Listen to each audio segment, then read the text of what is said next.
Hello po mga kaibigan, ang video po na ito ay para lamang po sa mga naniniwala o interesado.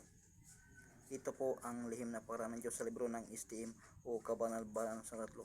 Ang libro po ng STM ang isa sa pinakamalakas na libro sa larangan espiritual. Dito nyo makikita ang kaunahang anyo ng Diyos o Diyos na wala hanggan sa inyong mata na may pakpak. At sa kanyang pakpak nakalagay ang mga lihim na pangalan ng Diyos na tinatawag na poder o kapangyarihan na kanyang kasakasama ng wala pang mundo. Sila po ang kanyang kasakasama o sila po ang kaunahan niyang nilikha o ginawa na kasakasama niya ng wala pa ang mundo. Dito nyo rin mabasa ang kasaysayan ng langit o mundo. At dito nyo rin mabasa ang kumbate espiritual ng tatlong personas at ng Diyos o Diyos na walang hanggan mula simula hanggang sa kanilang pagtatapos at sa sila magkasundo at umakyat sa ikapitong suso ng langit.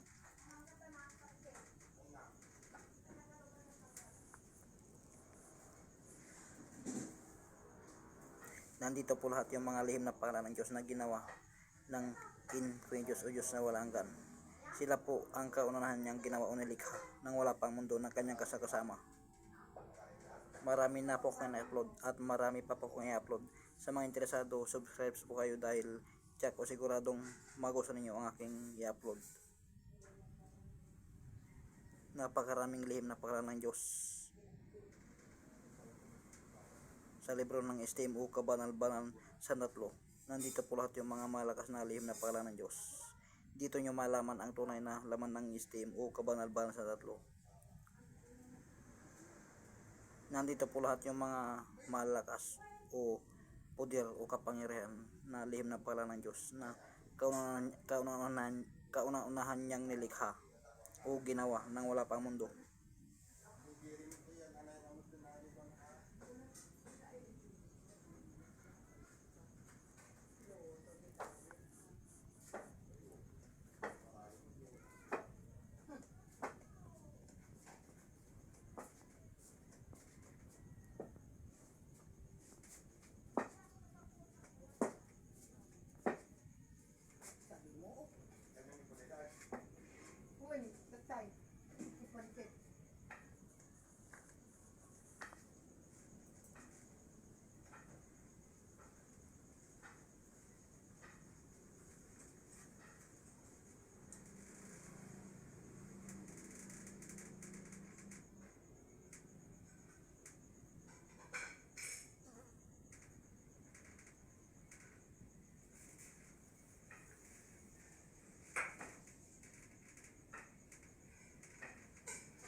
Nandito po lahat ang mga lihim na pangalan ng Diyos na kaunahan niyang ginawa ng wala pang mundo.